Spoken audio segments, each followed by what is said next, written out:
Hello ചങ്കളെ, നമ്മളിതാ ഇന്നുള്ളത് നമ്മളെ നൈസൽ ഭായിന്റെ കൂടെ കേട്ടോ. അറിയാലോ, നമ്മളെ പണ്ടത്തെ 2019 കൊറോണ ടൈമില് പെർഫെക്റ്റ് ഓക്കെ തോന്നുന്നു. ആ ഡയലോഗ് ഒന്ന് നമുക്ക് പറഞ്ഞു മച്ചാനെ അത് പോരാളിയാ. ആളെ ഓർമ്മ ഉണ്ടല്ലോ, പുട്ടുണ്ട്, കടലുണ്ട്, ഉച്ചക്ക് ഓംപ്ലേറ്റ് ഉണ്ട് എന്നുള്ളത് കണ്ടില്ലേ? ആ നൈസിൽ ഭായി നമ്മളെ നാട്ടിൽ വന്നാ. നമ്മുടെ നാട്ടിൽ അടിപൊളി ഒരു പത്തായിക്കണ്ടിന്റെ ഒരു ഹോട്ടലുണ്ട്, അവിടെ ഫുഡ് കഴിക്കാൻ വന്നാണ്.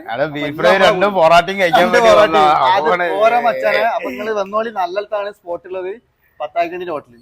അപ്പൊ അടിപൊളി ഹോട്ടലാട്ടോ. അടിപൊളി ഹോട്ടൽ, നല്ല ബീഫ് ഫ്രൈ ഉണ്ട്, നല്ല കോഴി പാർട്സ് ഉണ്ട്, നല്ല മത്തി മുൾട്ടുണ്ട്, എല്ലാ സാധനവും ഉണ്ട്. വളർച്ചും തിന്നാം. പെർഫെക്റ്റ് ഓക്കെ ആയിട്ട് നല്ലടത്തേക്ക് പോരും. ഓക്കെ, ഇതൊരു പരസ്യമില്ലട്ടോ, ഞാൻ ഇപ്പൊ തിന്നിട്ട് ഒരു ഓർഡർ ആയിട്ട് ഇങ്ങോട്ട് പോകണം കയറിയതാ. ആദ്യം ഇവിടെ അല്ല മറ്റേ ഒരു ഉറുപ്പിന്റെ ചായ എടുത്ത് 50 ചായ. അപ്പോൾ ആദ്യം ഞാനൊക്കെ കുടിച്ചിട്ടുണ്ട് 50 ചായ. അടിപൊളി അടിപൊളി. അപ്പൊ ഇതേമാതിരി നല്ല വീഡിയോ ആയിട്ട് മുമ്പ് കൂടെ ഇനി ഉണ്ടാവും ഞാൻ. Okay, perfect okay.